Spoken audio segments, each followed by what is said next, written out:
introspection is, like I said, the ability to find details of the class, its methods, and its properties.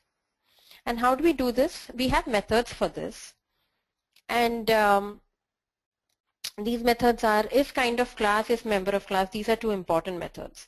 So is kind of class will also include the superclass. So if you say, if you say is kind of class n as object, then every object will say true because they all derive from that. That's not a good example, but say in our case we can say is kind of class shape. Then in that case, the first object in the array would return true. Whereas this member of class is more specific, so it will return true only if it is circle. Then there are methods, messages which you can use to see if the underlying object, the unknown object responds to. The method name is response to selector. So here we pass the function name. So what is a selector? Selector is a keyword in Objective-C and it means the method name. So what we will do is we'll pass the method name, response to selector, say in our case it was calculate parameter, right? So we can do that and then we can check.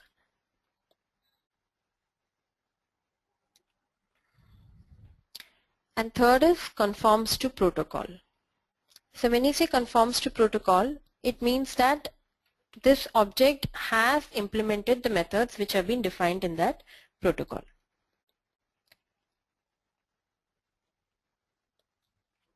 Okay, and where do these methods come from? Basically, they come from the NS object protocol. So you have NS object protocol and NS object method. Let us see. So earlier when I pulled up the NS object, I got both protocol. If you see there's a PR here, you can simultaneously look up the documentation in your respective Xcodes as well.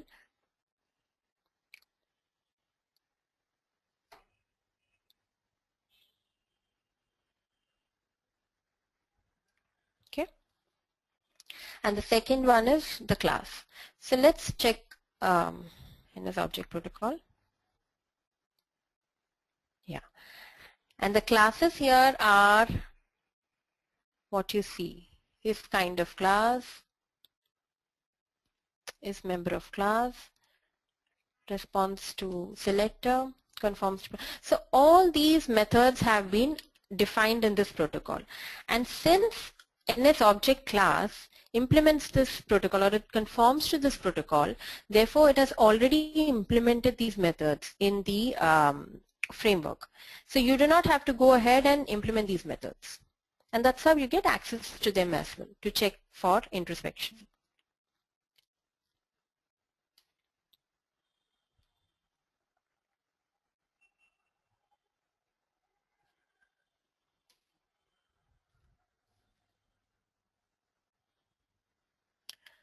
Okay, so these are the ways by which you can use these methods. So like I said, you can first check if the object responds to a selector of that name. So if we go back to our class,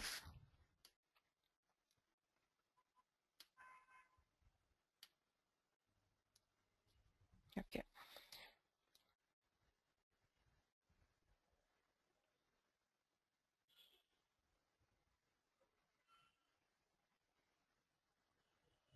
So now this main program is actually our client program and it's using, this is our main program and we are using all these classes and objects.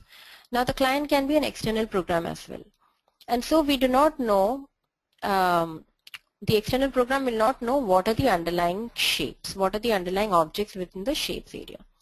So let me go ahead and call, say, okay, let me use this function only since we already saw it.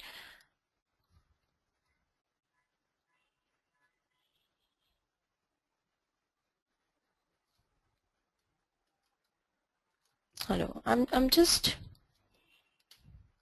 so what I'm doing here is I'm taking the object from the shapes array and I'm calling a function on it, string by appending string.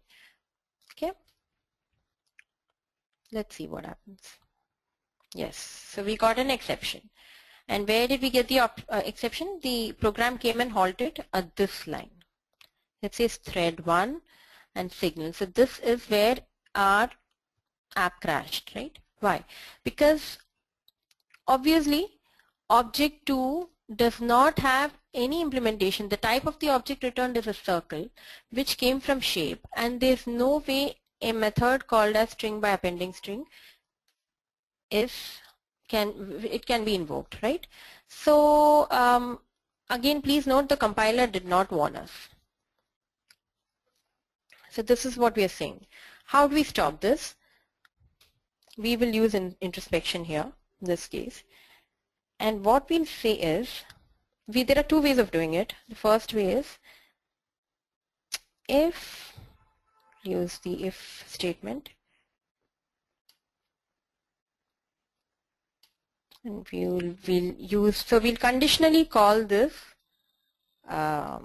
method, and we'll say if object 2 is kind of class, and we'll pass it because we know this is, the programmer knows this is string by appending string is of type NSString. So we'll say NSString class. Now again, class is a method within the NS protocol, and what it does is it simply returns the class property for this particular class. So when you say NSString class, it will return it as NSString. Okay. So what we're saying in this whole statement is we will call this function on this object only if we know that this object is of type string.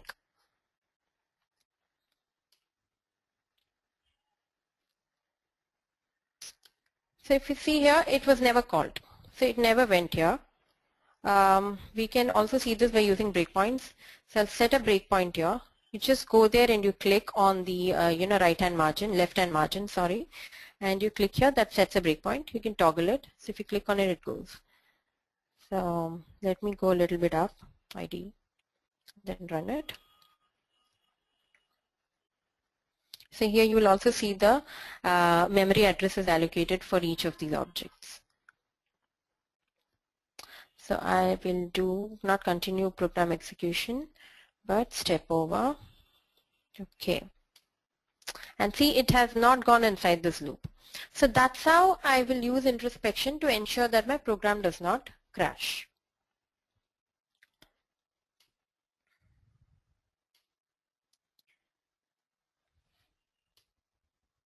And the other way to do it is, say, using response to selector. And the syntax for this is slightly tricky because, like I said, this is a special directive. Add selector is a special directive, and so it is accessed, the directive is passed a data type SEL, which is used for selector, which is a method name. So let me just show you that quickly.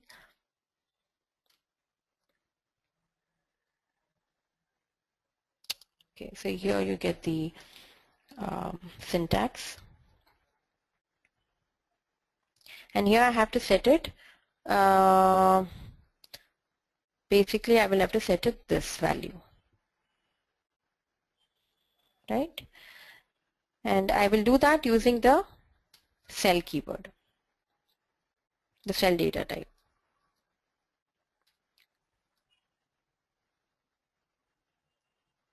Okay, let me just use any method. And then here I'll pass this variable.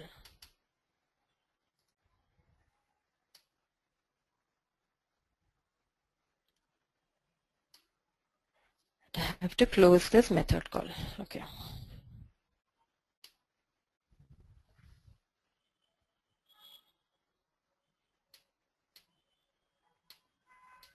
Okay, so again it's not gone there because it has not responded to that selector. It did not find any selector by that name. right? So this is how you build runtime introspection into your code and ensure that always there is a way of circumventing these kind of situations.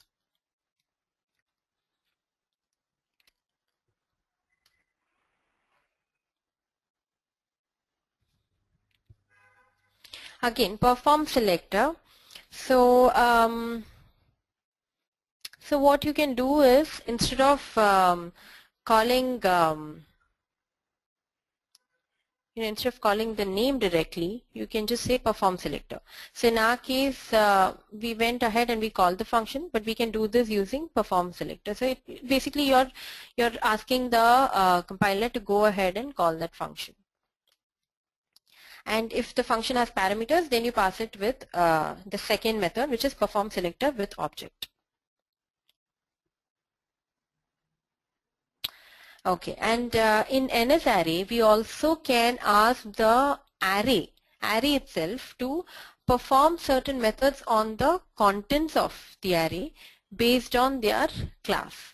So we can, and all this we can do, say make objects perform selector, the name of the method, and make objects perform selector with object. And similarly for UI elements like buttons, we can add control events. So we can add targets. Like yesterday we saw how we hooked up a button to the underlying view controller. We can do this programmatically as well.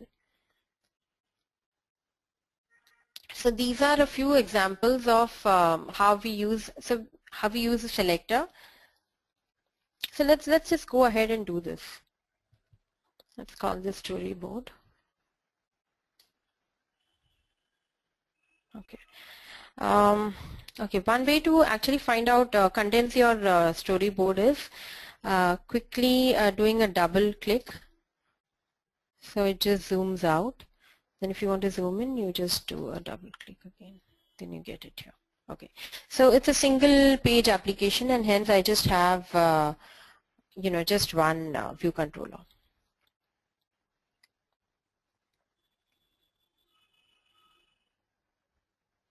Okay, so let me go ahead and add a button like yesterday. Yeah, just add a button here.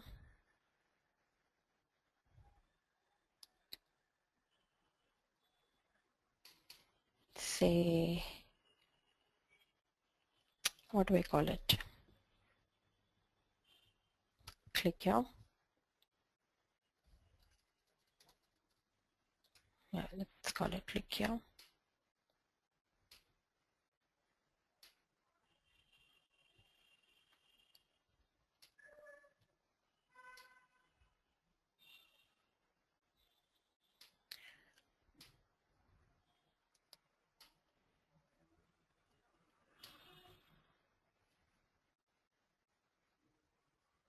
Okay.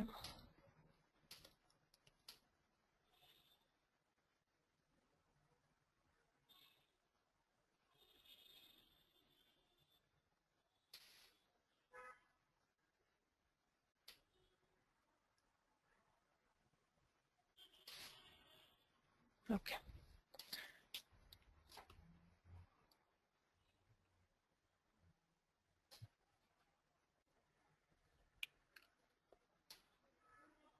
I've given it an outlet. Say button, click button.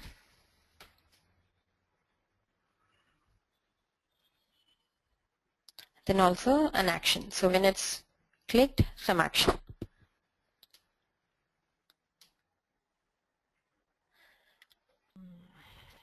Okay, I need to delete this.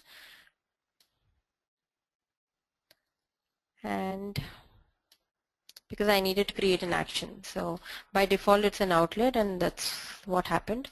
So once I delete this, I also have to go here and see on the last, in the right hand pane in the connections inspector, which is the last part, it already has created. So this reference is here, button, click button. And this is what is, I need to delete this. Let me just say, okay. So now what I'm going to do is I'm just going to change the, let's say the title of this button. Okay. So button, click button, set title. I can do a lot of things, but very quickly we'll just change the title. Okay. Clicked. And for what state, that is important. This is a, these are all enumerated data types which correspond to different events in UI elements life cycle. So they, for a button, these are the different enumerated data types. These are the different values that it can have. And what we'll do is we'll see normal. So when it gets clicked, for the normal state, this is what is going to happen. Let's see.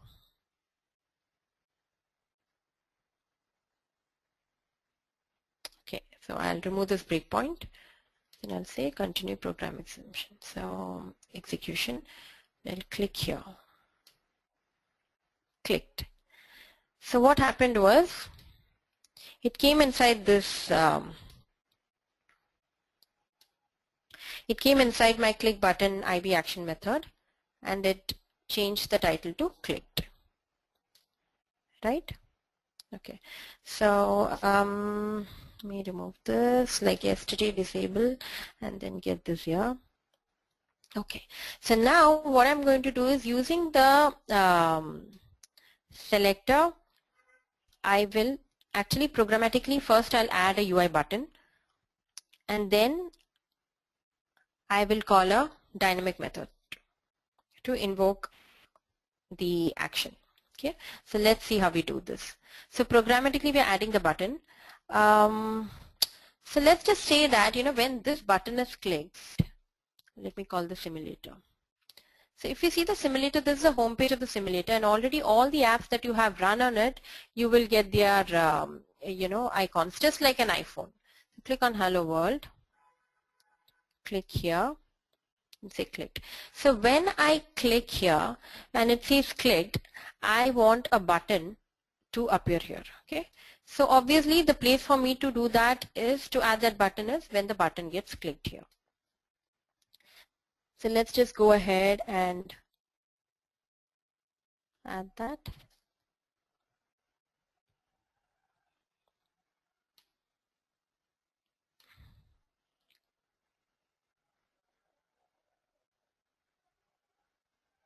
Okay.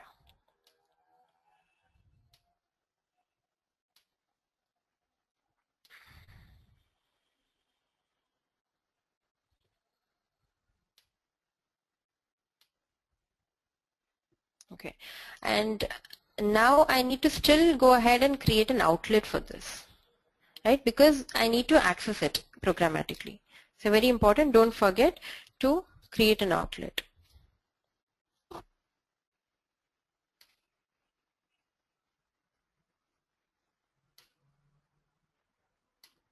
So here I can access this new button, dot button new, and here I'm going to hook up the target for it.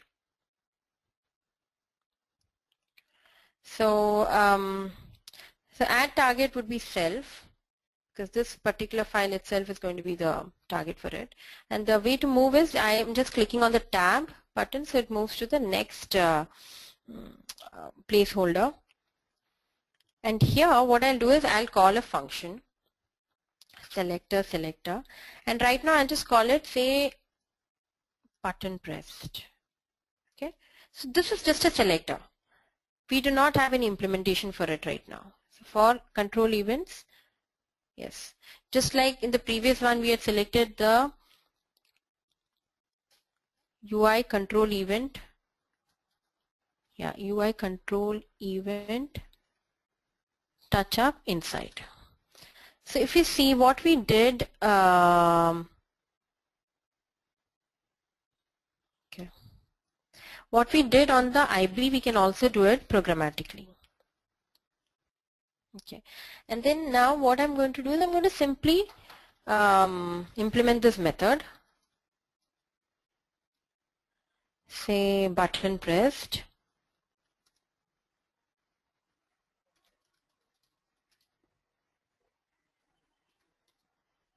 I'll say self dot button new. Again, I will change the appearance. So now let me just maybe just change the tint color or the text color. And iOS gives you ready-made colors. So one of them is black color. Yeah. I'll go ahead and close this.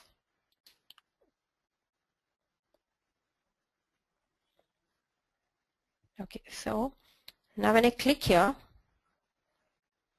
so when I clicked on this button got associated with the button pressed.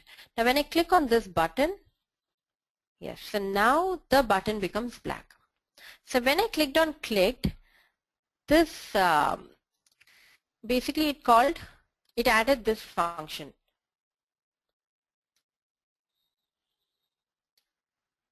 And then when it went inside through using the selector keyword. So the very important thing here is how to add these elements and tie actions to them programmatically and using selectors.